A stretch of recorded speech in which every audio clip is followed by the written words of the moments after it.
Kita beralih ke informasi berikutnya, Tribuners. Siswa SMP bernama Sahal Almadi Husna tenggelam di Sungai Niko, Desa Lubuk Kembang Bunga, Kecamatan Ukui, Kabupaten Pelalawan, Riau pada Rabu 16 Maret lalu.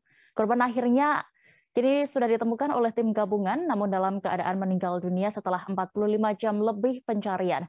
Bagaimana kronologi dan juga detik-detik penemuannya akan disampaikan jurnalis Tribun Pekanbaru. Ada rekan Johannes Tanjung yang sudah siap dengan laporannya. Silakan rekan Johannes.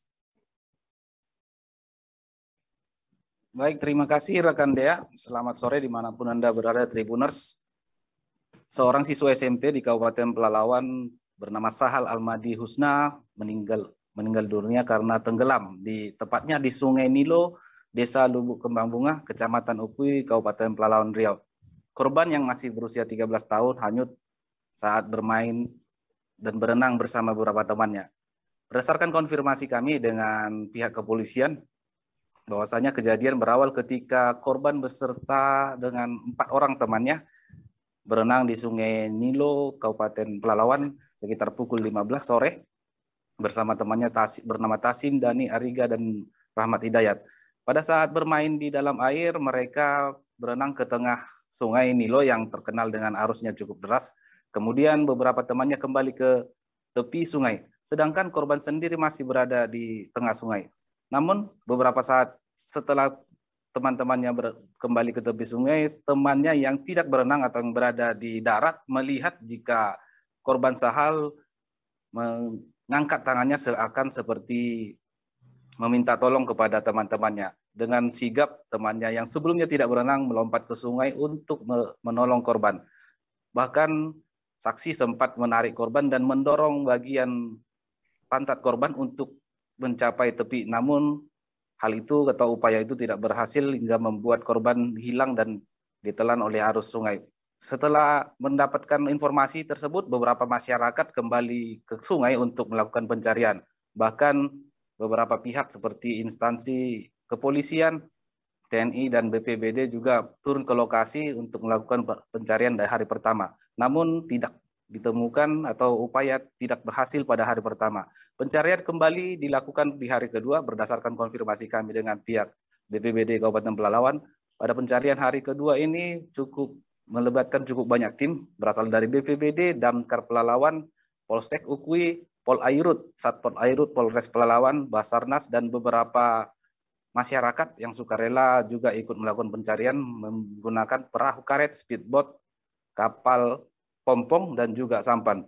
Usaha pencarian dilakukan dengan menyusuri bagian hulu dan hilir sungai dari titik di mana korban tenggelam. Bahkan 2 orang penyelam dari Basarnas juga diturunkan pada hari kedua pencarian. Namun proses pencarian yang dimulai sejak pagi hingga menjelang malam atau menjelang maghrib pada hari kedua tidak membuahkan hasil. Pencarian kembali dilanjutkan pada hari ketiga, yaitu tepatnya hari Jumat, dengan full tim dan lebih banyak lagi masyarakat yang turun untuk melakukan pencarian.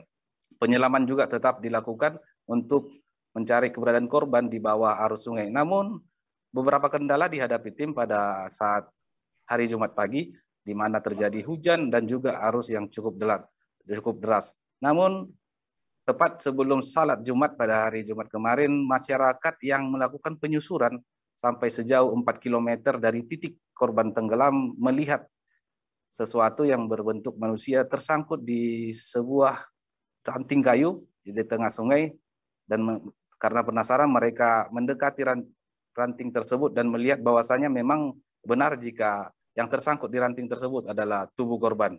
Kemudian informasi itu disampaikan kepada tim lain yang dari Basarnas, BPBD, dan Polairut, Polres Pelalawan, dan kemudian mereka turun ke lokasi dan melakukan evakuasi terhadap korban. Proses pencarian korban memang dilakukan selama 3 hari, atau tepatnya selama 45 jam korban berada tenggelam di dalam sungai. Pada saat ditemukan, korban dalam kondisi meninggal dunia, di mana tubuh korban sudah berwarna kepucat, kehitam-hitaman, dan juga menggunakan celana warna merah yang sudah koyak. Setelah dievakuasi dan jenazah korban dibawa ke darat, pihak kepolisian langsung menyerahkan kepada pihak keluarga untuk dikebumikan. Demikian informasi yang kami sampaikan kepada Tribuners. Saya Johannes Tanjung, jurnalis tribunpekanbaru.com yang bertugas di Kabupaten Pelalawan. Kembali ke studio rekan Dea. Baik, terima kasih rekan Johannes Tanjung untuk laporan Anda. Selamat kembali bertugas. Terima kasih sudah nonton. Jangan lupa like, subscribe, dan share ya.